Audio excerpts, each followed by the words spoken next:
بسم اللہ الرحمن الرحیم۔ آج ہماری دورہ قرآن کی 31 کلاس ہے انشاءاللہ 4 اپریل 2020۔ میرا نام نکھت حیدر ہے اور ہم لوگ آج سورہ القصص جو کہ پارہ نمبر 20 میں ہے اس سے شروعات کریں گے انشاءاللہ۔ تو انشاءاللہ تعالی تھوڑی سی تلاوت رکھتے ہیں اور پھر ہم لوگ آگے چلیں گے۔ اعوذ باللہ من الشیطان الرجیم، بسم اللہ الرحمن الرحیم۔ طاسین میم، تلک آیات الکتاب المبین، نتلو علیک من نبأ موسیٰ وفرعون بالحق لقوم یؤمنون۔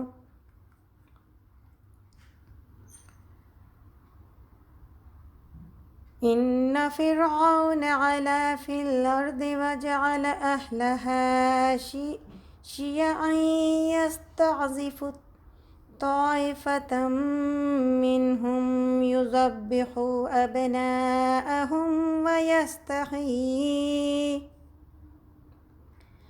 ویستحیی نساءهم انه کان من المفسدین۔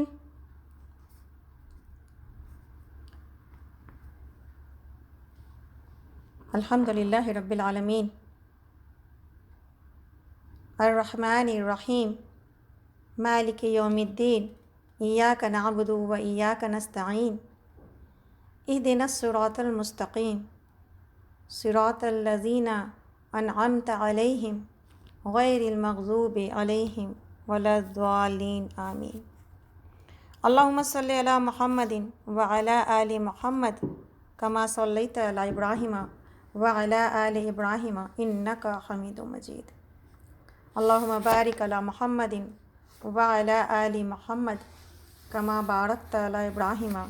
وعلی آل ابراہیم انک حمید مجید۔ رب اشرح لی صدری ویسر لی امری واحلل عقدۃ من لسانی یفقہوا قولی۔ ربی زدنی علما، ربی زدنی علما، ربی زدنی علما، اللہم فقہنا فی الدین، اللہم فقہنا فی الدین، اللہم فقہنا فی الدین، آمین یا رب العالمین۔ اللہ کی حمد و ثنا کے ساتھ اور الحمدللہ اس دعا کے ساتھ کہ اللہ تعالی ہم سب کا آنا بیٹھنا سننا سنانا قبول کرے اور ہم اس نیت اور خالص نیت کے ساتھ آئے ہوں انشاءاللہ کہ ہم سب اپنے رب کی رضا حاصل کرنا چاہتے ہیں انشاءاللہ تعالی۔ تو اس دعا کے ساتھ کہ اللہ تعالی ہم سب کے آنے سننے اور بیٹھنے کو قبول کر لے، اور اس دعا کے ساتھ کہ اس رحمت کے مہینے میں اللہ رب العالمین ہم سب کو وہ بہترین موقع عطا کرے کہ ہم اس کے ہر لمحے کو اپنے لیے مغفرت، رحمت اور جہنم سے آزادی کا ایک موقع سمجھتے ہوئے، ایک ایسا موقع جس میں کہ جنت کے سارے دروازے کھلے ہوتے ہیں اور کوئی دروازہ بند نہیں ہوتا، ایک ایسا موقع کہ جس میں جہنم کے سارے دروازے بند ہوتے ہیں اور کوئی دروازہ کھلا نہیں ہوتا، ایک ایسا موقع جس میں کہ سارے شیاطین بند کر دیے جاتے ہیں، اور ایک ایسا موقع جس میں اللہ رب العالمین کی رحمت برس رہی ہوتی ہے۔ اب اس رحمت کے مہینے میں کوئی اپنی مغفرت کرا کے اگر اللہ کی رضا کو حاصل نہ کر لے اور کوئی اپنی مغفرت نہ کروا سکے تو پھر تو یہ بڑی محرومی اور بدنصیبی کی بات ہے۔ میری آپ سب سے گزارش ہے اور اپنی ذات سے بھی ہے کہ یہ 10 دن کیسے چلے گئے کسی کو نہیں پتہ چل رہا ہے۔ ہمارے پورا رمضان میں یہ پورا ایک حصہ رمضان کا جا چکا ہے اور 2 باقی ہیں، اور آخری عشرہ جو ہے وہ الحمدللہ بھی ہمارے ہاتھوں میں ہے۔ لیکن کسی بھی محنت کو اگر آپ بڑھانا چاہیں تو یہ گریجولی ہی بڑھتی ہے، اور گریجولی آدمی کسی عادت کی طرف آتا ہے، بتدریج ہی انسان کسی منزل تک پہنچ پاتا ہے۔ اچانک کوئی چوٹی سر نہیں کی جا سکتی، اور کوئی جمپ اور کوئی جست اتنی بڑی لگائی نہیں جا سکتی کہ انسان چوٹی پہ پہنچ جائے۔ یہ آہستہ آہستہ ہی ایک اسٹیمنا بیلٹ ہوتا ہے چڑھائی کرنے والے کا، کہ جس سے کہ وہ چوٹی پر پہنچ پاتا ہے۔ میرے لیے اور آپ کے لیے ہر دن ایمان کی ایک چڑھائی ہے۔ ہر دن ایک ایسا دن ہے کہ جس میں اگر اوپر کی طرف ہم نے کوشش نہ کی تو نیچے کی طرف لڑکنے کے چانسز بہت زیادہ ہیں، نیچے کی طرف اتر جانے کے چانسز بہت زیادہ ہیں۔ ایمان ایک ایسی پہاڑ کی چڑھائی سے ایمان کی چڑھائی ایک ایسے پہاڑ کی چڑھائی سے جو ہے وہ مشابہت رکھتی ہے کہ جس میں کہ اگر آپ نے اوپر کی طرف اگر کوشش چڑھنے کی نہ کی تو جس طرح پہاڑ یا کسی ڈھلان میں اگر اونچے کی طرف نہ چڑھا جائے تو انسان پیچھے کی طرف اترتا ہے، بالکل یہی حالت ایمان کی ہے۔ تو ہم یہ نہیں کہہ سکتے کہ جی ہم مطمئن ہیں اپنے ایمان کی حالت سے، ہم یہ نہیں کہہ سکتے کہ جی ہم نے بہت کر لیا اپنے ایمان کے اعتبار سے، اور الحمدللہ ہم میں سے کوئی یہ نہیں کہتا تو نہیں ہے، لیکن جب ہم آگے بڑھنے کی کوشش نہیں کر رہے ہوتے، جب ہم مشقت نہیں کر رہے ہوتے تو عملاً یہ ہو جاتا ہے، اور پھر عملاً یہ بھی ہو جاتا ہے کہ جہاں کوشش رکی وہاں انسان نیچے اتر گیا۔ تو میری اپنی ذات سے بھی، آپ سے بھی، تمام لوگوں سے یہی گزارش ہے کہ پلیز اس مہینے کی اب جو باقی بچی ہوئی چیزیں ہیں اس میں اپنے تمام اوقات کو ذکر میں ڈھال دیں، اس میں اپنے تمام اوقات کو اللہ رب العالمین کے رضا کے کاموں میں ڈھال دیں، اور اس میں وہ تمام چیزیں جس کو دنیا کہتے ہیں اس سے کنارہ کش ہونے کی کوشش کریں۔ اس لیے کہ ہم لوگوں نے شروع میں ایک بات کہی تھی کہ ہم رمضان کے مہینے سے پہلے معتکف ہو گئے، اور اب یہ ہمارے لیے ایک اعتکاف کی حالت ہے۔ تو انشاءاللہ ہمیں امید ہے کہ اب تو رمضان آ بھی گیا، اور اب الحمدللہ کہ ہم اس میں داخل اور شامل ہیں۔ تو پھر اب میرے لیے سوائے اس کے کہ میں اس میں وہ محنت کر جاؤں جو ایمان والے کر جاتے ہیں انشاءاللہ، اور مجھے نہیں پتا، کسی کو نہیں پتا، اور ابھی تو خبریں بھی ایسی آ رہی ہیں جیسا کہ آپ سب سن رہے ہیں اور ہم بھی سن رہے ہیں کہ فال میں اس سے بھی زیادہ شدید کوئی اٹیک ہوگا وائرس کا۔ اب اس کے بعد کوئی نہیں جانتا کون ہے اگلے رمضان میں اور کون نہیں ہے اگلے رمضان میں، اور جیسا کہ آپ سب دیکھ ہی رہے ہیں میری والدہ اسی رمضان میں چلی گئی اللہ رب العالمین کے پاس۔ تو یہ جو ہے نا، جب نماز کے بارے میں یہ کہا گیا کہ ہر نماز کو آخری سمجھ کے پڑھی جائے، دن بھر میں 5 بار یہ بات یاد دلائی گئی کہ ہم اپنے عمل کے ساتھ خاتمے کو بھی سوچتے رہیں، تبھی حسن خاتمہ ہوگا انشاءاللہ تعالیٰ۔ تو حسن خاتمہ محض ایک دعا مانگنے کی چیز نہیں ہے، بلکہ حسن خاتمہ وہ عمل ہے جس کی انسان ہر لمحے تیاری کر رہا ہوتا ہے۔ تو بس یہی نصیحت اپنی ذات کے لیے اور آپ کے لیے اسی سے شروع کرتے ہیں انشاءاللہ۔ قرآن کے ساتھ ہم چل رہے ہیں، اور جو چیز ہم سیکھنا چاہ رہے ہیں، اور یہاں پر محض قرآن کی تلاوت یا ترجمہ یا تفسیر نہیں ہے، بلکہ کیا ہے کہ ہم اس سے اپنی زندگی کی راہیں متعین کر رہے ہیں، ہم اپنے سیرت و کردار کو اور اپنے کیریکٹر کو بلڈ کرنے کی کوشش کر رہے ہیں۔ ہم اس بات کی کوشش کر رہے ہیں اس کے ساتھ کہ یہ وہ سورس آف انرجی ہے، یہ وہ چارجر ہے جو میرے ایمان کو چارج کرتا ہے، اس کے بغیر ایمان چارج نہیں ہو سکتا۔ تو جب ہم اس سے ڈسکنیکٹ ہوں گے تو ایمان ہمارا دم توڑ دے گا۔ لیکن اب ہم جب کہ اتنا ماشاءاللہ اتنا وقت لگا رہے ہیں دور قرآن کے ساتھ، تو پھر اس کا چارج بہت بڑھنا چاہیے، پھر میرے شب و روز بدلنے چاہیے۔ یہ نہ ہو کہ ہم یہاں سے اٹھیں تو پھر ویسے ہی ہو جائیں جیسے کہ ہم رمضان سے پہلے یا اس سے بہت پہلے تھے۔ انشاءاللہ کوئی نہ کوئی تبدیلی آنی چاہیے، کوئی نہ کوئی سبق لے کے اٹھا جائے، اور یہی وجہ ہے کہ ہم آپ کو قلم اور کاغذ لے کے ہمیشہ بیٹھنے کی تاکید کرتے ہیں، ریکویسٹ کرتے ہیں، گزارش کرتے ہیں، اور یہی وجہ ہے کہ آپ کو آیات کے اعتبار سے یہ بتانے کی کوشش کرتے ہیں کہ آج اپنے اسٹیکی نوٹ پر یہ لکھیں، اور آج کے دور قرآن کا نمبر ڈال کے یہ کہیں پر لگا دیں کہ آج میں نے اپنے دور قرآن سے یہ سیکھا ہے، اور محض سیکھا نہیں ہے بلکہ اس کے نیچے یہ ہو کہ میں اس پہ عمل کروں گی انشاءاللہ تعالی۔ تو چلتے ہیں سورہ قصص مکی سورہ ہے، رکو اس میں 9 ہیں اور آیات اس میں 88 ہیں۔ جیسا کہ آپ سب کو پتہ ہے کہ قصہ کی جمع ہے قصص، یعنی قصہ سنگولر ہے اور قصص اس کی پلورل ہے، اور اللہ رب العالمین نے بہت سارے انبیاء کے واقعات اس میں بیان کیے ہیں۔ تو اللہ تعالیٰ فرماتے ہیں بسم اللہ الرحمن الرحیم، طاسین میم، یہ کتاب مبین کی آیات ہیں اور ہم موسیٰ اور فرعون کا کچھ حال ٹھیک ٹھیک تمہیں سناتے ہیں، ایسے لوگوں کے فائدے کے لیے جو ایمان لائے۔ اب موسیٰ اور فرعون کے حالات کیوں بتائے جا رہے ہیں؟ ایمان والے لوگوں کے فائدے کے لیے۔ واقعہ یہ ہے کہ فرعون نے زمین میں سرکشی کی اور اس کے باشندوں کو گروہوں میں تقسیم کر دیا۔ ان میں سے ایک گروہ کو وہ ذلیل کرتا تھا اور اس کے لڑکوں کو قتل کرتا اور اس کی لڑکیوں کو جیتا رہنے دیتا تھا۔ فی الواقع وہ مفسد لوگوں میں سے تھا، اور ہم یہ ارادہ رکھتے تھے کہ مہربانی کریں ان لوگوں پر جو زمین میں ذلیل کر کے رکھے گئے تھے، اور انہیں پیشوا بنا دیں اور انہی کو وارث بنائیں، اور زمین میں ان کو اقتدار بخشیں، اور ان سے فرعون، حامان اور ان کے لشکروں کو وہی کچھ دکھلا دیں جس کا انہیں ڈر تھا۔ یعنی اللہ رب العالمین کو اپنے بندوں کے بارے میں جو چیز سب سے زیادہ ناپسند ہے وہ یہ ہے کہ بندوں کے درمیان عزت کے اعتبار سے کوئی تفریق کر دی جائے۔ مال کے اعتبار سے تو ہو سکتی ہے نا، کہ کسی کے پاس مال کم ہے، کسی کے پاس زیادہ، کسی کے پاس پوزیشن کم ہے، کسی کے پاس زیادہ، لیکن عزت کے اندر کمی کی جائے یہ اللہ کو سخت ناپسند ہے۔ اس لیے کہ کبھی بھی اللہ رب العالمین نے عزت کا پیمانہ نہ پوسٹ کو رکھا ہے، نہ مال کو رکھا ہے، نہ خوبصورتی کو رکھا ہے، نہ خاندان کو رکھا ہے، بلکہ اللہ تعالیٰ نے کہا کہ اللہ تعالیٰ کے نزدیک سب سے زیادہ مکرم اور باعزت وہ ہے کون؟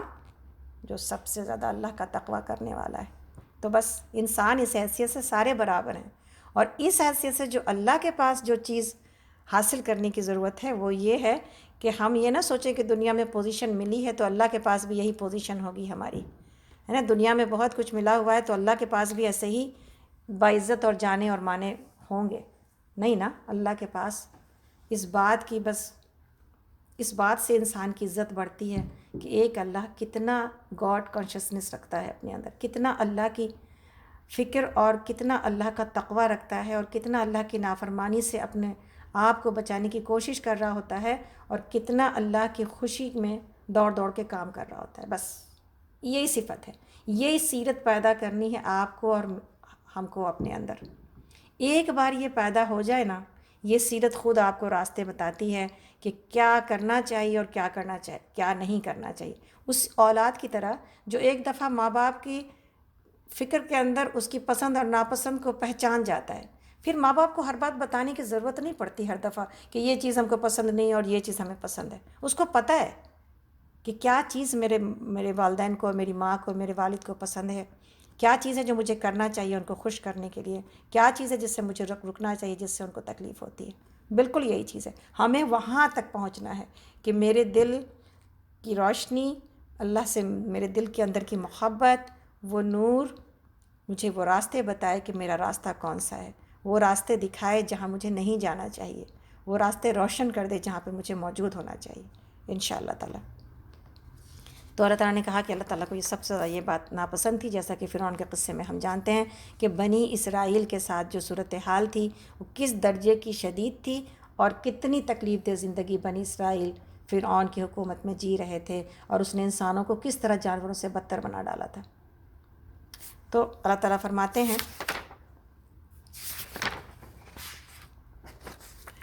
ہم نے موسیٰ کی ماں کو اشارہ کیا کہ اس کو دودھ پلا۔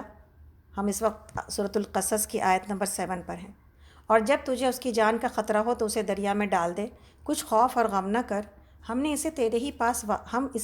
پاس واپس لے آئیں گے اور اس کو پیغمبروں میں شامل کریں گے۔ آخرکار فرعون کے گھر والوں نے اسے دریا سے نکال لیا تاکہ وہ ان کا دشمن اور ان کے لیے سبب رنج بنے، اور واقعی فرعون اور حامان اور ان کے لشکر اپنی تدبیر میں بڑے غلط کار تھے۔ اور فرعون کی بیوی نے اس سے کہا، یہ میرے اور تیرے لیے آنکھوں کی ٹھنڈک ہے، اسے قتل نہ کرو، کیا عجب کہ یہ ہمارے لیے مفید ثابت ہو، یا اسے ہم بیٹا ہی بنا لیں۔ اور وہ انجام سے بے خبر تھے۔ یعنی اللہ تعالیٰ کی ان کی ایک تدبیر تھی کہ فرعون کے دشمن کو قتل کر دیا جائے، اور لاکھوں بچے قتل کیے گئے، اور اللہ کی ایک تدبیر تھی کہ جس کی وجہ سے فرعون کی تباہی ہوئی، وہ بچہ خود اس کے گود میں آنکھوں کی ٹھنڈک بنا کے پہنچا دیا گیا۔ ادھر موسیٰ کی ماں کا دل اڑا جا رہا تھا، وہ اس کا راز فاش کر بیٹھتی اگر ہم اس کی دھارس نہ بندھا دیتے تاکہ وہ ہمارے وعدے پر ایمان لانے والوں میں سے ہو۔ اس نے بچے کی بہن سے کہا کہ اس کے پیچھے پیچھے جا، چنانچہ وہ الگ سے اس کو اس طرح دیکھتی رہی کہ وہ دشمنوں کو اس کا پتہ نہ چلے، اور ہم نے بچے پر پہلے ہی دودھ پلانے والیوں کی چھاتیاں حرام کر رکھی تھیں۔ یہ حالت دیکھ کر اس لڑکی نے ان سے کہا، میں تمہیں ایسے گھر کا پتہ بتاؤں جس کے لوگ اس کی پرورش کا ذمہ لیں اور خیر خواہی کے ساتھ اسے رکھیں۔ اس طرح ہم نے موسیٰ علیہ السلام کو اس کی ماں کے پاس پلٹا لائے تاکہ اس کی آنکھیں ٹھنڈی ہوں اور وہ غمگین نہ ہوں اور جان لے کہ اللہ کا وعدہ سچا تھا، مگر اکثر لوگ اس بات کو نہیں جانتے۔ تو دوسرے لوگوں کے دودھ کو اور چھاتی کو حرام کر دیا گیا اس بچے کے اوپر کہ جس بچے کو اس کی ماں تک پہنچانا تھا۔ اور حدیث میں ہے کہ وہ واحد ماں ہے موسیٰ علیہ السلام کی ماں کہ جنہوں نے اپنے ہی بچوں کے کو دودھ پلانے کی اجرت یعنی کہ مزدوری حاصل کی ہے۔ سبحان اللہ۔ تو جب موسیٰ علیہ السلام اپنی پوری جوانی کو پہنچ گئے اور ان کی نشو و نما مکمل ہو گئی تو ہم نے اسے حکم اور علم عطا کیا، اور ہم نیک لوگوں کو ایسے ہی جزا دیتے ہیں۔ ایک روز وہ شہر میں ایسے وقت داخل ہوا جبکہ اہل شہر غفلت میں تھے، اور وہاں اس نے دیکھا کہ 2 آدمی لڑ رہے ہیں، ایک اس کی اپنی قوم کا تھا اور دوسرا اس کی دشمن قوم سے تعلق رکھتا تھا۔ اس کی قوم کے آدمی نے دشمن قوم والے کے خلاف اسے مدد کے لیے پکارا۔ موسیٰ علیہ السلام نے اس کو ایک گھونسا مارا اور اس کا کام تمام کر دیا۔ یہ حرکت ہوتے ہی موسیٰ علیہ السلام نے کہا کہ یہ تو شیطان کی کار فرمائی ہے، وہ سخت دشمن اور کھلا گمراہ کن ہے۔ پھر وہ کہنے لگا، اے میرے رب، میں نے اپنے نفس پر ظلم کر ڈالا ہے، میری مغفرت فرما دیجیے۔ چنانچہ اللہ نے اس کی مغفرت فرما دی اور وہ غفور الرحیم ہے۔ موسیٰ علیہ السلام نے عہد کیا کہ میرے رب، یہ احسان جو آپ نے مجھ پر کیا ہے اس کے بعد اب میں کبھی مجرموں کا مددگار نہ بنوں گا۔ دوسرے روز وہ صبح سویرے ڈرتے اور ہر طرف سے خطرہ بھاگتے ہوئے شہر میں جا رہے تھے کہ یہ کیا دیکھتے ہیں کہ وہی شخص جس نے کل اسے مدد کے لیے پکارا تھا آج پھر اسے پکار رہا ہے۔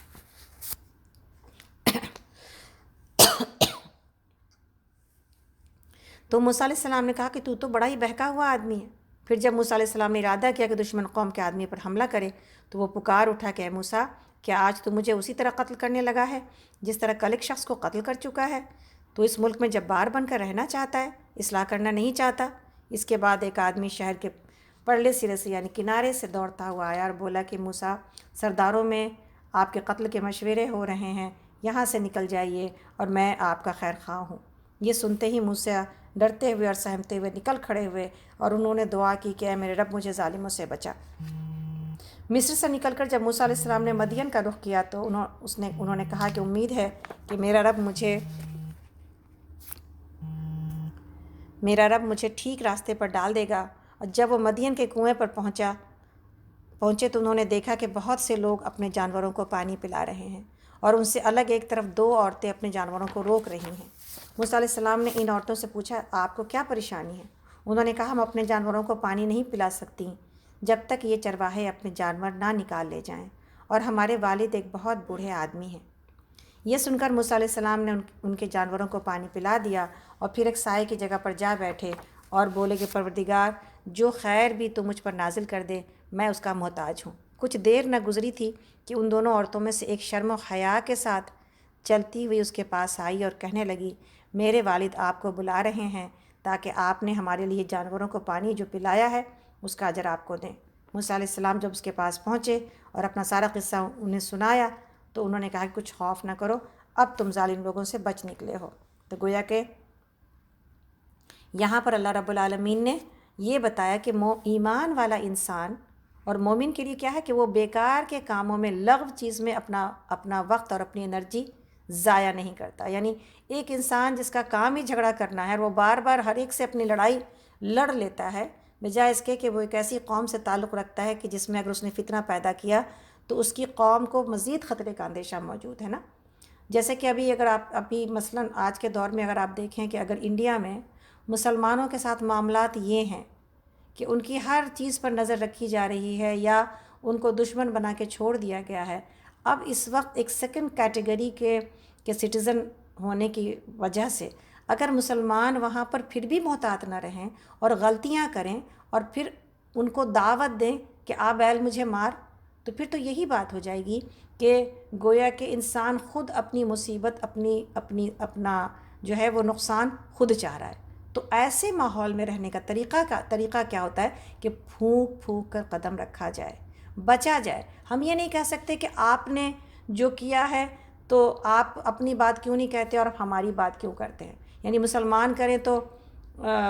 گناہ ہو گیا اور کوئی دوسرا کرے تو اس کی کوئی پکڑ نہیں ہوتی۔ وہ اپنے مجلسوں میں مسلمانوں کے خلاف باتیں کرے تو پھر وہ جو ہے دیش دروہی نہیں کہلاتے، لیکن مسلمان بیچارے اپنی جان بچانے کی کوشش کریں تو دیش دروہی ہو جاتے۔ تو یہ ساری باتیں ہیں، یہ پیمانہ تو دنیا میں ہمیشہ جابر قوم نے اسی طرح رکھا ہے نا، کہ ہمارا غم غم ہے، تمہارا غم کہانی ہے، ایسے ہی ہوتا ہے نا، ہمارا خون خون ہے، تمہارا خون پانی ہے۔ تو دو کیٹیگری بنا دی جاتی ہے انسانوں کی جب اس طرح کے جابر کہیں پر حکمرانی کر رہے ہوتے ہیں، اور فرعون کے کیس میں ہم نے یہ دیکھا۔ لیکن موسیٰ علیہ السلام کے کیس میں ہم یہ دیکھ رہے ہیں، موسیٰ علیہ السلام فوراً اس بات کو سمجھ گئے، اور اس کے بعد آپ نے ایک جگہ سے اپنے آپ کو روکا کہ یہ فتنہ برپا کرنے والا انسان ہے، اور دوسری جگہ آپ نے نیکی کی، اور جیسے ہی آپ نے نیکی کی کیا ہوا؟ فوراً اللہ کی مدد آئی۔ نیکی اپنے ساتھ بہت ساری خیر لے کے آتی ہے، اور اس ایک نیکی کے عوض موسیٰ علیہ السلام کو نہ صرف یہ کہ ٹھکانہ مل گیا، گھر مل گیا، بلکہ وہ جو اکیلے تنہا شخص ریگستان میں جا رہے تھے ان کو ایک بہترین فیملی مل گئی، اور ایک بہترین جو ہے نا وہ پناہ مل گئی، الحمدللہ رب العالمین۔ تو آگے چلتے ہیں انشاءاللہ تعالی۔ آیت نمبر اس وقت 26 ہے، اور اللہ رب العالمین نے اس خاتون کی جو کہ موسیٰ علیہ السلام تک آئی تھی بات کو پہنچانے کے لیے اور لے جانے کے لیے، تعریف کی ہے قرآن میں کہ وہ ایسے آئی تمشی علی استحیاء، جیسے حیا چل کے آتی ہے، ایسے چل کے آئی۔ یعنی عورت کا تعلق حیا کے ساتھ ایسا ہے گویا کہ وہ مکمل حیا ہے۔ اور آج کے دور میں ہم جب یہ باتیں کرتے ہیں تو بہت عجیب لگتا ہے کہ اللہ تعالیٰ میری صفت کے اندر بھی پیدا کر دے، اللہ تعالیٰ ہماری عورتوں کی صفتوں میں یہ پیدا کر دے، اللہ تعالیٰ ہماری بچیوں کی صفت میں سیرت میں یہ بات پیدا کر دے۔ حیا کو چھوڑا نہیں جائے گا چاہے ہم کتنے بھی ایجوکیٹڈ ہو جائیں، اور ماڈسٹی کو پکڑ کے رکھا ہی جائے گا انشاءاللہ تعالیٰ۔ اللہ تعالیٰ کو یہ ادا پسند ہے انشاءاللہ، اس لیے کہ اس میں خیر ہی خیر ہے۔ بہت سارے فتنوں سے حیا روک دیتی ہے، بہت ساری برائیوں سے حیا روک دیتی ہے، اور اللہ کے نبی صلی اللہ علیہ وسلم کی حدیث ہے جس کا مفہوم یہ ہے کہ حیا کچھ نہیں لاتی سوائے خیر کے، سوائے بھلائی کے۔ تو ہم آگے چلتے ہیں سورہ قصص کی آیت نمبر 26 میں۔ اللہ تعالیٰ فرماتے ہیں کہ ان دونوں عورتوں میں سے ایک نے اپنے والد سے کہا کہ ابا جان اس شخص کو نوکر رکھ لیجئے، بہترین آدمی جسے آپ ملازم رکھیں وہی ہو سکتا ہے جو مضبوط اور امانت دار ہو۔ ان کے والد نے موسیٰ علیہ السلام سے کہا کہ میں چاہتا ہوں کہ اپنی ان دو بیٹیوں میں سے ایک کا نکاح آپ کے ساتھ کر دوں، بشرطے کہ آپ 8 سال تک میرے ہاں ملازمت کریں، اور اگر 10 سال پورے کر دو تو یہ آپ کی مرضی ہے، میں آپ پر سختی نہیں کرنا چاہتا، اور آپ انشاءاللہ مجھے نیک آدمی پائیں گے۔ موسیٰ علیہ السلام نے جواب دیا کہ یہ بات میرے اور آپ کے درمیان طے ہو گئی، ان دونوں مدتوں میں سے جو بھی میں پوری کر دوں اس کے بعد پھر کوئی زیادتی مجھ پر نہ ہو، اور جو کچھ قول قرار ہم کر رہے ہیں اللہ اس پر نگہبان ہے۔ جب موسیٰ علیہ السلام نے مدت پوری کر دی اور وہ اپنے اہل و عیال کو لے کر چلے تو طور کی جانب ان کو ایک آگ نظر آئی۔ انہوں نے اپنے گھر والوں سے کہا کہ ٹھہرو، میں نے ایک آگ دیکھی ہے، شاید میں وہاں سے کوئی خبر لے آؤں یا اس آگ سے کوئی انگارہ ہی اٹھا لاؤں جس سے تم تاپ سکو۔ وہاں پہنچے تو وادی کے داہنے کنارے پر مبارک خطے میں سے ایک درخت سے پکارا گیا کہ اے موسیٰ، میں ہی اللہ ہوں، سارے جہان والوں کا مالک، اور حکم دیا گیا کہ پھینک دے اپنی لاٹھی۔ جو ہی کہ موسیٰ علیہ السلام نے دیکھا کہ وہ لاٹھی سانپ کی طرح بل کھا رہی ہے تو وہ پیٹھ پھیر کر بھاگے، اور انہوں نے مڑ کر بھی نہ دیکھا۔ ارشاد ہوا موسیٰ پلٹ آ اور خوف نہ کر، تو بالکل محفوظ ہے، اپنا ہاتھ گریبان میں ڈال، چمکتا ہوا نکلے گا بغیر کسی تکلیف کے، اور خوف سے بچنے کے لیے اپنا بازو بھینچ لے۔ یہ 2 روشن نشانیاں ہیں تیرے رب کی طرف سے فرعون اور اس کے درباریوں کے سامنے پیش کرنے کے لیے، وہ بڑے نافرمان لوگ ہیں۔ موسیٰ علیہ السلام نے عرض کیا میرے آقا، میں تو ان کا ایک آدمی قتل کر چکا ہوں، ڈرتا ہوں کہ وہ مجھے مار ڈالیں گے، اور میرا بھائی ہارون مجھ سے زیادہ زبان آور ہے، اسے میرے ساتھ مددگار کے طور پر بھیج دیجیے تاکہ وہ میری تائید کرے، اور مجھے اندیشہ ہے کہ وہ مجھے جھٹلائیں گے۔ تو موسیٰ علیہ السلام نے اللہ تعالیٰ نے فرمایا ہم تیرے بھائی کے ذریعے سے تیرا ہاتھ مضبوط کریں گے اور تم دونوں کو ایسی سطوت بخشیں گے کہ وہ تمہارا کچھ نہ بگاڑ سکے، اور ہماری نشانیوں کے زور سے غلبہ تمہارا اور تمہارے پیروں کا، یعنی تم لوگ جو تم کو فالو کریں گے انہی لوگوں کا غلبہ رہے گا کہ وہی سپیریئر رہیں گے وہاں پر۔ پھر جب موسیٰ علیہ السلام ان لوگوں کے پاس ہماری کھلی کھلی نشانیاں لے کر پہنچے تو انہوں نے کہا کہ یہ کچھ نہیں ہے مگر بناوٹی جادو، اور یہ باتیں تو ہم نے اپنے باپ دادا کے زمانے میں کبھی سنی ہی نہیں۔ موسیٰ علیہ السلام نے جواب دیا کہ میرا رب اس شخص کے حال سے خوب واقف ہے جو اس کی طرف ہدایت لے کر آیا ہے، اور وہی بہتر جانتا ہے کہ آخری انجام کس کا اچھا ہونا ہے۔ حق یہ ہے کہ ظالم کبھی فلاح نہیں پاتے۔ اور فرعون نے کہا، اے اہل دربار، میں تو اپنے سوا تمہارے کسی الہ کو نہیں جانتا، حامان ذرا اینٹیں پکوا کر میرے لیے ایک اونچی عمارت تو بنواؤ، شاید کہ اس پر چڑھ کر میں موسیٰ علیہ السلام کے الہ کو دیکھ سکوں۔ میں تو اسے جھوٹا سمجھتا ہوں۔ اس نے اور اس کے لشکروں نے زمین میں بغیر کسی حق کے اپنی بڑائی کا گھمنڈ کیا اور سمجھے کہ انہیں کبھی ہماری طرف پلٹنا نہیں ہے۔ آخر کار ہم نے اسے اور اس کے لشکروں کو پکڑا اور سمندر میں پھینک دیا۔ اب دیکھ لو کہ ان ظالموں کا کیسا انجام ہوا۔ ہم نے انہیں جہنم کی طرف دعوت دینے والے پیشرو بنا دیا، اور قیامت کے روز وہ کہیں سے کوئی مدد نہ پا سکیں گے۔ ہم نے اس دنیا میں ان کے پیچھے لعنت لگا دی، اور قیامت کے روز وہ بڑی قباحت میں مبتلا ہوں گے۔ پچھلی نسلوں کو ہلاک کرنے کے بعد ہم نے موسیٰ علیہ السلام کو کتاب عطا کی، لوگوں کے لیے بصیرتوں کا سامان بنا کر، ہدایت اور رحمت بنا کر، تاکہ شاید لوگ سبق حاصل کریں۔ اے محمد صلی اللہ علیہ وسلم، آپ اس وقت مغربی گوشے میں موجود نہیں تھے، یعنی کہ ویسٹرن کارنر، جب ہم نے موسیٰ علیہ السلام کو یہ فرمان شریعت عطا کیا، اور نہ آپ شاہدین میں یعنی آپ دیکھنے والے وٹنس میں سے شامل تھے، بلکہ اس کے بعد آپ کے زمانے تک ہم بہت سی نسلیں اٹھا چکے ہیں اور ان پر بہت زمانہ گزر چکا ہے۔ آپ اہل مدین کے درمیان بھی موجود نہ تھے کہ ان کو ہماری آیات سنا رہے ہوتے، مگر اس وقت کی یہ خبریں بھیجنے والے ہم ہیں۔ اور آپ طور کے دامن میں بھی اس وقت موجود نہ تھے جب ہم نے موسیٰ علیہ السلام کو پہلی مرتبہ پکارا تھا، مگر یہ آپ کے رب کی رحمت ہے کہ آپ کو یہ معلومات دی جا رہی ہیں تاکہ آپ ان لوگوں کو خبردار کر دیں جن کے پاس آپ سے پہلے کوئی خبردار کرنے والا نہیں آیا، شاید کہ وہ ہوش میں آئیں۔ اور یہ ہم نے اس لیے کیا ہے کہ کہیں ایسا نہ ہو کہ ان کے کیے کرتوتوں کی بدولت کوئی مصیبت جب ان پر آئے تو وہ کہیں کہ اے پروردگار، تو نے کیوں نہ ہماری طرف کوئی رسول بھیجا کہ ہم تیری آیات کی پیروی کرتے اور اہل ایمان میں سے ہوتے۔ مگر جب ہمارے پاس سے حق ان کے پاس آ گیا تو وہ کہنے لگے، کیوں نہ دیا گیا اس کو وہی کچھ جو موسیٰ کو دیا گیا تھا؟ کیا یہ لوگ اس کا انکار نہیں کر چکے ہیں کہ جو اس سے پہلے موسیٰ کو دیا گیا تھا؟ انہوں نے کہا، دونوں جادو ہیں جو ایک دوسرے کی مدد کرتے ہیں، اور کہا کہ ہم کسی کو نہیں مانتے۔ اے نبی صلی اللہ علیہ وسلم، ان سے کہہ دیجئے، اچھا تو لاؤ اللہ کی طرف سے کوئی کتاب جو ان دونوں سے زیادہ ہدایت بخشنے والی ہو، اگر تم سچے ہو، میں اسی کی پیروی اختیار کروں گا۔ اب اگر وہ تمہارا یہ مطالبہ پورا نہیں کرتے تو تم سمجھ لو کہ دراصل یہ اپنی خواہشات کے پیرو ہیں، اور اس شخص سے بڑھ کر کون گمراہ ہوگا جو اللہ کی ہدایت کے بغیر بس اپنی خواہشات کی پیروی کرے۔ اللہ ایسے ظالموں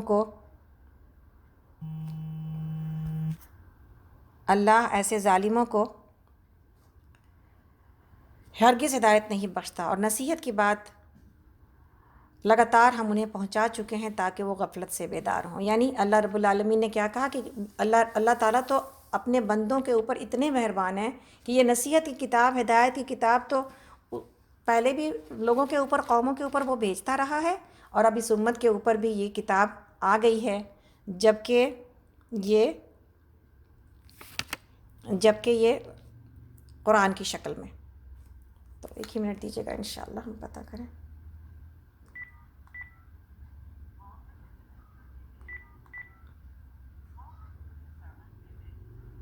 میری آواز جا رہی ہے نا آپ لوگوں کو؟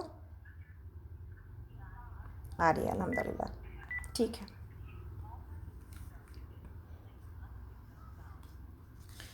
آگے اللہ تعالیٰ فرماتے ہیں، ہم لوگ آیت نمبر اس وقت 52 پر ہیں، کہ جن لوگوں کو اس سے پہلے ہم نے کتاب دی تھی وہ اس قرآن پر ایمان لاتے ہیں، اور جب یہ ان کو سنایا جاتا ہے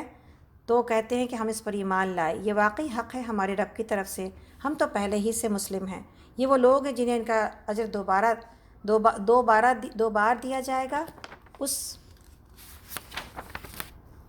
ثابت قدمی کے بدلے جو انہوں نے دکھائی، وہ برائی کو بھلائی سے دفع کرتے ہیں اور جو رزق ہم نے انہیں دیا ہے اس میں سے خرچ کرتے ہیں۔ اور جب انہوں نے بیہودہ بات سنی تو یہ کہہ کر اس سے کنارہ کش ہو گئے کہ ہمارے اعمال ہمارے لیے ہیں اور تمہارے اعمال تمہارے لیے، تم کو سلام ہے، ہم جاہلوں کا سا طریقہ اختیار نہیں کرنا چاہتے۔ اے نبی صلی اللہ علیہ وسلم، آپ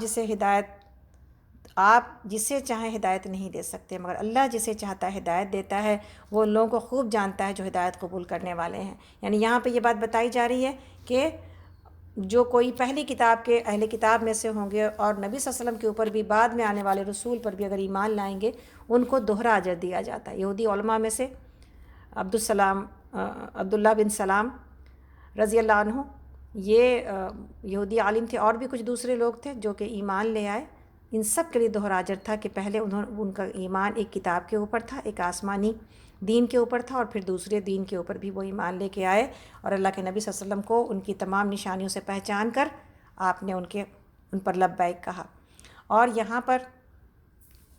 اللہ رب العالمین بتا رہے ہیں، یہ آیت بہت امپورٹنٹ ہے، آیت نمبر 56 پر، جب کوئی ہماری بات نہ سمجھے اور کوئی ہماری نصیحت کو نہ مانے، ہمارے دلوں کے اندر ایک تکلیف آتی ہے۔ اللہ رب العالمین نے نبی صلی اللہ علیہ وسلم کے اوپر، یعنی اگر کسی کی چاہت کو بہت زیادہ اپریشیٹ کیا جاتا اور قبول کر لیا جاتا تو سب سے زیادہ اللہ کے نبی صلی اللہ علیہ وسلم کی وہ خواہش تھی کہ جب کہ آپ ابو طالب کے لیے ایمان کے خواہش مند تھے، لیکن اللہ نے کہا کہ انک لا تہدی من احببت ولکن اللہ یہدی من یشاء وہو عالم بالمہتدین، کہ آپ جسے چاہیں ہدایت نہیں دے سکتے بلکہ اللہ کے پاس ہے ہدایت، تو ہم بھی جسے چاہیں ہدایت نہیں دے سکیں گے، اللہ کے پاس ہے ہدایت۔ اور اللہ تعالیٰ کے پاس ہدایت کا جو پیمانہ ہے یا جو ایک اصول ہے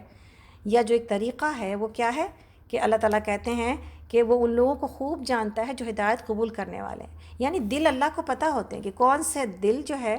وہ قلب سلیم ہے اور ہدایت اس کو فائدہ پہنچائے گی، ورنہ کچھ ایسے لوگ جن کے بارے میں کہ اللہ تعالیٰ جانتے ہیں کہ ہدایت ان کے دلوں کے اوپر سے محض جیسے چکنے گھڑے کے اوپر سے پانی کو ڈال دو تو کچھ اثر نہیں ہوتا، بالکل اس طرح سے اثر کرتی ہے۔ اس لیے انسان کی خواہش تو ہونی چاہیے کہ انسان ہر کسی کو نصیحت کرے اور آخرت کے جس میں ہر کسی انسان کا آخرت میں جو خیر ہے اس کی طرف بلائے، لیکن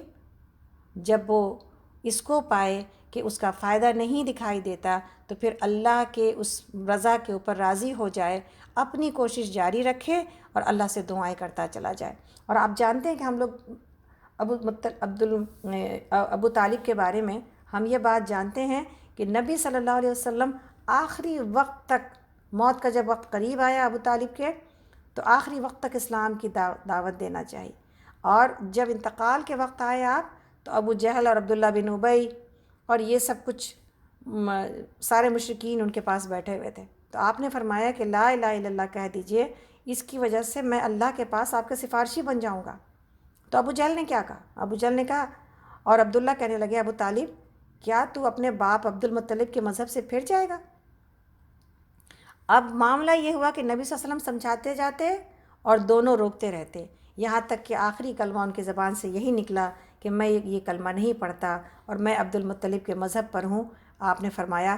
بہتر ہے میں آپ کے لیے اپنے رب سے استغفار کرتا رہوں گا۔ تو گویا کہ آپ اور ہم دیکھیں کہ یہ جو ارد گرد کے جو لوگ ہوتے ہیں نا، جو صحبت ہوتی ہے، جو دوست ہوتے ہیں، وہ کس طرح انسان کو کی خرابی میں اور اس کے تباہی میں اس کے ساتھ ہو جاتے ہیں جو اگر اس طرح کے دوست ہوں۔ اس لیے کہا یہ جاتا ہے کہ صحبت صالح کی دعا مانگتے رہنا چاہیے انسان کو، اور صحبت صالح کو تلاش کرتے رہنا چاہیے انسان کو، تاکہ انسان اپنے آپ کو نقصان سے بچا سکتا۔ اور آپ اور ہم قرآن میں پیچھے پڑھ آئے ہیں کہ وہ جب انسان وہاں پر جمع ہوں گے تو بعض لوگ وہ حسرت کریں گے کہ کاش میں نے فلاں کو اپنا دوست نہ بنایا ہوتا۔ ابھی دنیا میں ہے ٹائم میرے لیے اور آپ کے لیے کہ انسان اپنے دوست کو دیکھے، اور انسان دوستوں کے بارے میں کیا بات بتائی گئی کہ 3 چیزیں ہیں دوستی کے بارے میں، کہ آپ کو اور ہم کو یہ دیکھنا ہے کہ میرے دوست اور میرے ساتھی اور میری صحبت کیا ہے نا، یہی چیز دیکھنی ہے نا۔ اور دوستوں کے بارے میں 3 بات بتائی گئی ہے کہ دوست ایسا ہو جسے دیکھ کے اللہ یاد آ جائے نا. اب بہت زیادہ تو ہمارے زمانے میں تو اب ایسا لباس اور ایسا تقویٰ کہ ایک دم ظاہر سے دکھائی دے جائے، یہ تو ذرا مشکل ہی کام ہے. لیکن کم سے کم دوسری صفت کیا ہو کہ جو اللہ کی یاد دلا دے ہمیں، ہے نا، اللہ کی طرف جو رخ موڑ دے آپ کا اور میرا، اور جو آخرت کی تیاری پر ڈال دے. ایسا دوست بنایا جائے کہ جس کی وجہ سے ہم ہمیشہ کی زندگی میں کامیاب ہو جائیں. یہ جو دنیا کے چند جو ہے وہ دوستیاں جن لوگوں سے ہم نے کر رکھی ہے، جو ہماری دنیا کی ایکٹیویٹی میں بہت شریک ہیں اور ساتھ ہیں،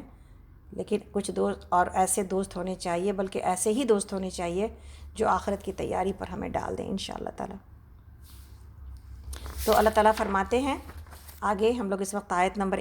57 پر ہیں. وہ کہتے ہیں کہ اگر ہم تمہارے ساتھ اس ہدایت کی پیروی اختیار کر لیں تو اپنی زمین سے اچک لیے جائیں. کیا یہ واقعہ نہیں ہے کہ ہم نے ایک پرامن حرم کو ان کے لیے جائے قیام بنا دیا، جس کی طرف ہر طرح کے ثمرات کھینچے چلے آتے ہیں ہماری طرف سے رزق کے طور پر، مگر ان میں سے اکثر لوگ جانتے نہیں ہیں. اور کتنی ایسی بستیاں ہم تباہ کر چکے ہیں جن کے لوگ اپنی معیشت یعنی اپنی اکنامی پر اترا گئے تھے. سو دیکھ لو وہ ان کے مسکن پڑے ہوئے ہیں جن میں ان کے بعد کم ہی کوئی بسا ہے، آخر کار ہم ہی وارث ہو کر رہے. آج دیکھ لیجیے ورلڈ اکنامی کہاں پر ہے. اللہ رب العالمین کی ایک تکلیف جو کہ کوئی جان ہی نہیں سکتا تھا کہ جس کی وجہ سے پوری دنیا لاک ڈاؤن ہو سکتی ہے، آج ہماری اور آپ کی آنکھیں یہ بصیرت کی نگاہ، یعنی اللہ نے ہماری آنکھیں کھول دی کہ سبحان اللہ، یہ کیسے ممکن ہوا کہ ان تمام لوگوں کو کی گردنیں جھک گئی اللہ کے آگے. اور اللہ کرے کہ جھک جائے، اس لیے کہ یہ بھی بڑا مسئلہ ہے کہ جھک جاتی ہیں پھر بھی نہیں مانتے. اور ہم پیچھے پڑھ آئے ہیں کہ جب کبھی انبیاء نے کوئی بات دلیل کی رکھی ہے، وہ بات ان کے دل میں اتر گئی ہے، لیکن اس کے باوجود ایمان نہیں لاتے، اس کے باوجود تکبر نہیں چھوڑتے. اللہ تعالیٰ آگے فرماتے ہیں، آیت نمبر 59 ہے، سورۃ القصص پارہ نمبر 20 ہے.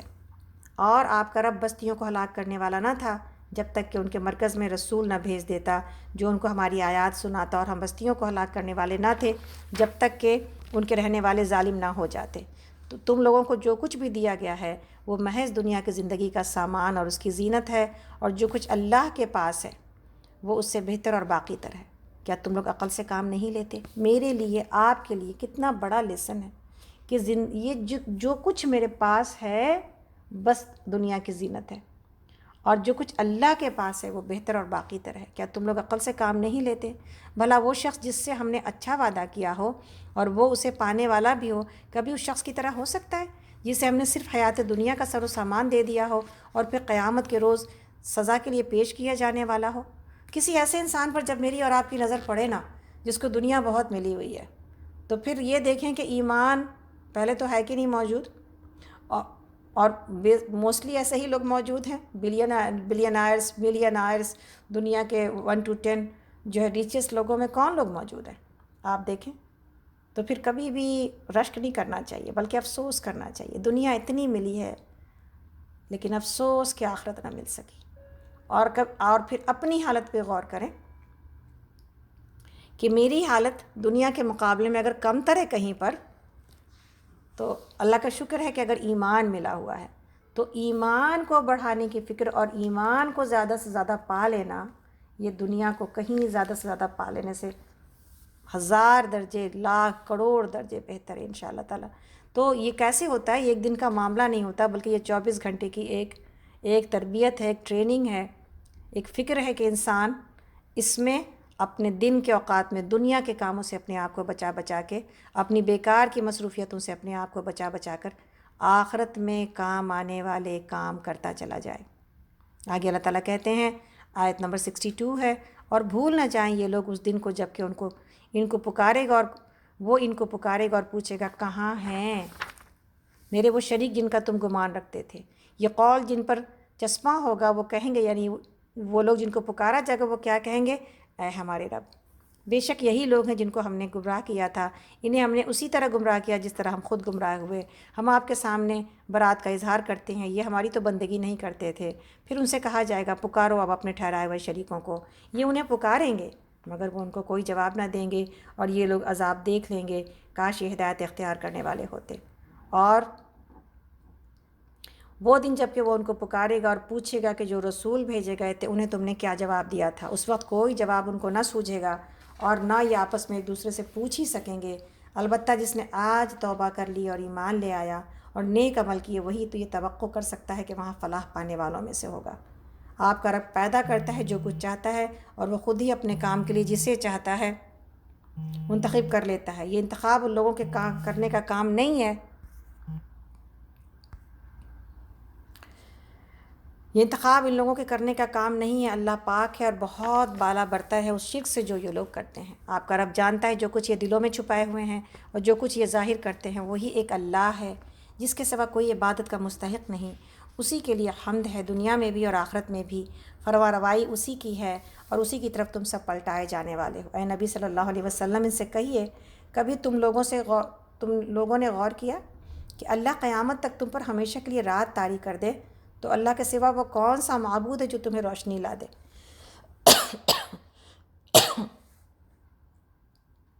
کیا تم سنتے نہیں ہو؟ ان سے پوچھو، کبھی تم نے سوچا کہ اللہ قیامت تک تم پر ہمیشہ کے لیے دن طاری کر دے تو اللہ کے سوا وہ کون سا معبود ہے جو تمہیں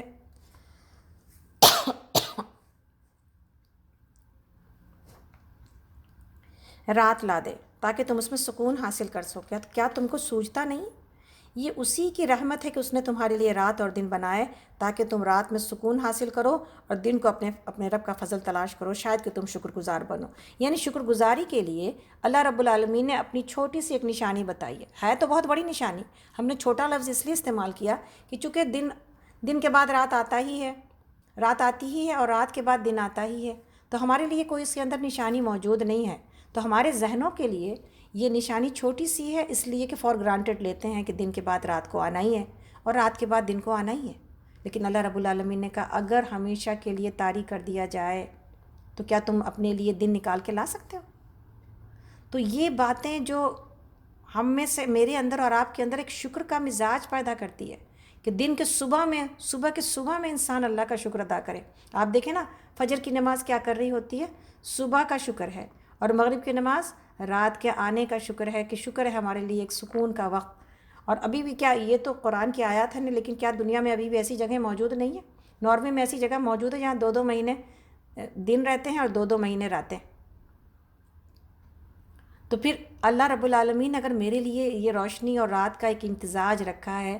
اور ایک جو ہے وہ اتنا اچھا جو ہے موقع رکھا ہے کہ ہم دن میں کام کرنے کے بعد جب تھکتے ہیں تو رات ہمارے لیے آرام کا باعث ہوتی ہے، تو ہم نے کیا سیکھا آج اس بات سے؟ اللہ کا نے کہا کہ یہ اس لیے ہے کہ تم شکر گزار بنو۔ گویا صبح کا شکر ادا کیا جائے گا اپنی نمازوں کے ذریعے بھی اور اپنی زبانوں کے ذریعے بھی اور اپنے جو ہے وہ معاملات کے ذریعے بھی، اور شام کا شکر ادا کیا جائے گا ان تمام چیزوں کے اعتبار سے کہ اللہ رب العالمین نے شکر ہے کہ میرے لیے پھر سے دوبارہ سے دن نکلا اور شکر ہے کہ میرے لیے دوبارہ سے رات آئی۔ ہم بھی یاد رکھیں گے، پلیز آپ بھی یاد رکھیے گا اور لکھیے کہ آپ کو اور ہم کو صبح اور شام کا شکر ادا کرنا ہے اپنے نمازوں کے ساتھ بھی، لیکن اپنے دل کے اندر یہ جذبہ پہلے پیدا کیا جائے کہ شکر ہے یہ نہ آتا دن اگر رب نہ لاتا، اور نہ آتی رات اگر اللہ نہ چاہتا۔ تو آگے چلتے ہیں ہم لوگ، آیت نمبر 74 پر ہے اس وقت سورہ قصص۔ اور یاد رکھیں وہ لوگ، وہ دن جب کہ وہ انہیں پکارے گا، پھر پوچھے گا کہاں ہے میرے وہ شریک جن کا تم گمان رکھتے تھے، اور ہم ہر امت میں سے ایک گواہ نکال لائیں گے اور پھر کہیں گے کہ لاؤ اب اپنی دلیل۔ اس وقت انہیں معلوم ہو جائے گا کہ حق اللہ کی طرف ہے اور گم ہو جائیں گے ان کے وہ سارے جھوٹ جو انہوں نے گڑھ رکھے تھے۔ یہ ایک واقعہ ہے کہ قارون موسیٰ کی قوم کا ایک شخص تھا، پھر اپنی قوم کے خلاف سرکش ہو گیا، اور ہم نے اس کو اتنے خزانے دے رکھے تھے کہ ان کی کنجیاں طاقتور آدمیوں کی ایک جماعت مشکل سے اٹھا سکتی تھی۔ ایک دفعہ جب اس کی قوم کے لوگوں نے اس سے کہا کہ پھول نہ جاؤ، یعنی گھمنڈ میں نہ پڑ جاؤ، اللہ پھولنے والوں کو پسند نہیں کرتا، جو مال اللہ نے تجھے دیا ہے اس سے آخرت کا گھر بنانے کی فکر کر، اور دنیا میں سے بھی اپنا حصہ فراموش نہ کر، احسان کر جس طرح اللہ نے تیرے ساتھ احسان کیا ہے، اور زمین میں فساد برپا کرنے کی کوشش نہ کر، اللہ مفسدوں کو پسند نہیں کرتا۔ تو اس نے کہا کہ یہ سب کچھ تو مجھے اس علم کی بنا پر دیا گیا ہے جو مجھ کو حاصل ہے۔ کیا اس کو یہ علم نہ تھا کہ اللہ اس سے پہلے بہت سے ایسے لوگوں کو ہلاک کر چکا ہے جو اس سے زیادہ قوت اور جمعیت رکھتے تھے؟ مجرموں سے تو ان کے گناہ نہیں پوچھے جاتے۔ گویا کہ ہمارے پاس اور ہماری ڈکشنری میں اور ایمان والوں کی ڈکشنری میں سیلف میڈ کوئی لفظ نہیں ہوتا کہ کوئی انسان یہ کہے کہ میں سیلف میڈ ہوں۔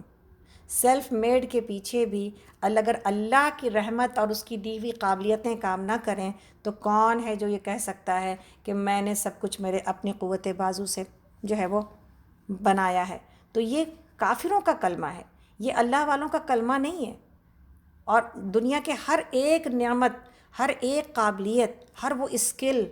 جو آپ کو اور ہم کو اپنے اندر پا کے خوش کر دیتی ہے، یا بعض اوقات لوگ آپ کی نشاندہی کرتے ہیں کہ آپ کے اندر یہ اور یہ چیز موجود ہے، خوشی تو ملتی ہے آپ کو۔ اور ظاہر سی بات ہے کہ انسان کو اپنی صلاحیتوں کے بارے میں بھی معلوم ہونا چاہیے، اور دوستوں کا بھی شکریہ جو تنقید کے بجائے الحمدللہ آپ کی کسی اسکل اور کسی خوبی کو بتا رہے ہوتے ہیں، جس سے آپ کو حوصلہ ملتا ہے۔ لیکن وہیں پر انسان اس بات کو نہ بھول جائے کہ جو کچھ بھی آپ کو اور ہم کو ملا ہے سب کچھ میرے رب کی دین ہے۔ میرے پاس کیا ہے؟ میرے پاس تو اللہ تعالیٰ نے کتنی دفعہ حقیقت بتائی کہ تم تو ایک ناپاک پانی سے پیدا کیے گئے، ایک بوند پانی سے پیدا کیے، تمہاری حیثیت ہی کیا ہے؟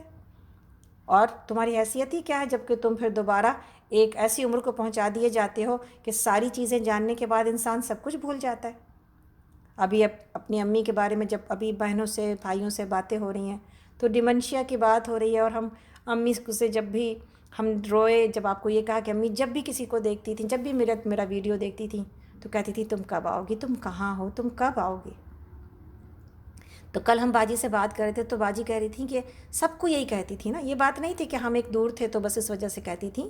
سب کو یہ کہتی تھی۔ ان کا حال یہ ہو گیا تھا کہ کہتی تھی کہ ہم وہیں پر رہتے تھے اور اس کے بعد کہیں سے ہم دوسری جگہ سے آتے تھے تو جلدی سے پکڑ لیتی تھی، ہاتھ ملاتی تھی، خوش ہو جاتی تھی، ہنسنے لگتی تھی، کہتی تھی تم کب آئیں؟ تو ہم کہتے تھے امی ہم تو یہیں پر آپ کے ساتھ، آپ کے پاس ہی ہیں نا۔ تو کہتے تھے اچھا، ہم کو پتہ کیوں نہیں چلا کہ تم یہیں پر میرے ساتھ ہو؟ تو انسان اپنی بڑی عمر میں جا کے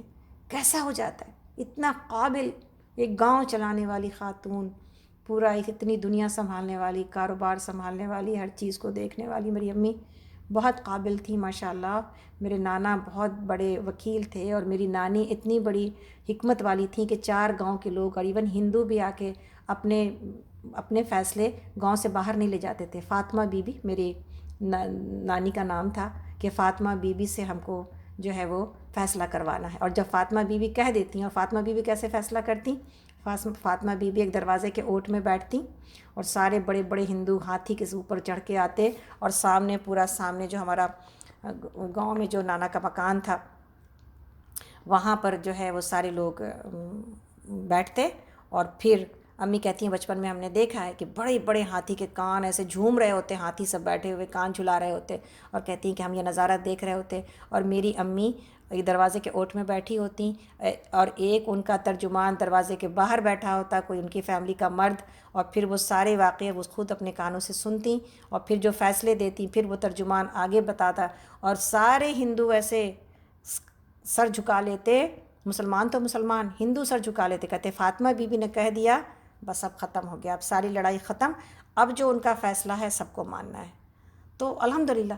اس گھرانے کی بیٹی ماشاءاللہ، اور نانا میرے شہر میں ہوتے تھے لیکن گاؤں میں چونکہ زمینداری تھی اس لیے گاؤں کا بھی معاملہ تھا، اور شہر کے بہت بڑے وکیل تھے الحمدللہ۔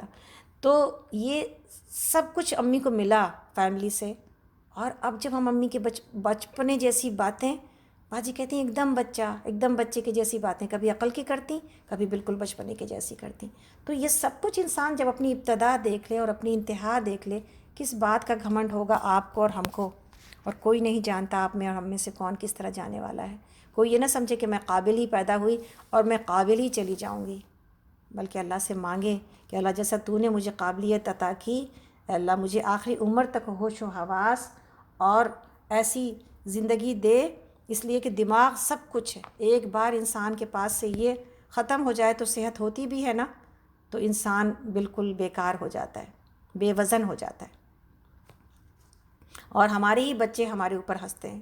کہ یہ کیا باتیں ہو رہی ہیں، کیسی بچپنے جیسی باتیں ہو رہی ہیں۔ آگے چلتے ہیں، ہم لوگ آیت نمبر 81 پر ہیں۔ آخر کار ہم نے اسے اور نہیں ہم لوگ یہاں پر ہیں آیت نمبر 75 پر کہ ایک روز وہ اپنی قوم کے سامنے اپنے پورے ٹھاٹھ میں نکلا،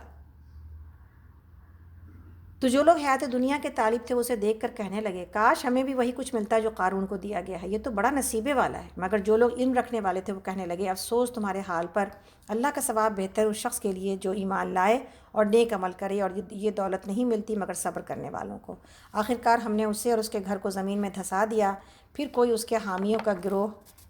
نہ تھا جو اللہ کے مقابلے میں اس کی مدد کو آتا، اور نہ وہ خود اپنی مدد آپ کر سکا۔ اب وہی لوگ جو کل اس کی منزلت کی تمنا کر رہے تھے کہنے لگے افسوس ہم بھول گئے تھے کہ اللہ اپنے بندوں میں سے جس کا رزق چاہتا ہے کشادہ کرتا ہے اور جسے چاہتا ہے نپا تلا دیتا ہے۔